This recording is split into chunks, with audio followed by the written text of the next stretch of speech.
আজকে এই ঠান্ডা ওয়েদারে আমার সাথে কি কি হলো সেটাই তোমাদের হালকা করে বলতে চলেছি। হ্যাঁ, তো সকাল সকাল ঘুম থেকে উঠে দেখি এখনো অব্দি সূর্যের ঘুম ভাঙেনি। না না, বাইরে বেরোনো যাবে না, অনেক অনেক গরম পড়েছে। তাই হালকা করে লেপের ভিতরে ঢুকে প্যান্টের ভিতরে হাত ভরে শুয়েছিলাম। তখনই মা ভালোবেসে ডাক দিল,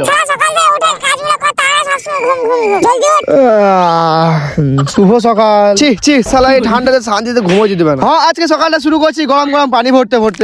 ব্যাপারটা হচ্ছে যে পানিটা এত গরম মনে হচ্ছে মোটরের পাশায় কেউ আগুন লাগিয়ে দিয়েছে।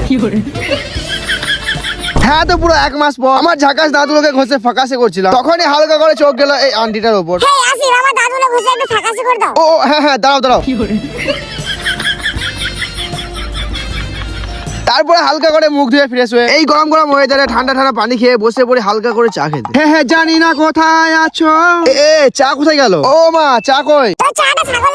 কি? ছি ছি, এত অসম্মান। এই পেট ভরা সম্মান নিয়ে বাইরে এসে দেখি রোদে ঘুমিয়ে গেছে। শালা আমি পেট ভরে খেতে পেলাম না, কিন্তু ভালো করে পেট ভরে গা ধুবো না। মানে ব্যাপারটা হচ্ছে যে 2 সপ্তাহ থেকে গা ধুইনি। আমি হালকা করে গাটা ধুয়ে নি। যাও তোমরাও গা ধুয়ে নাও। আবারও দেখা হচ্ছে কোনো একটা বেকার ভ্লগে। Bye bye.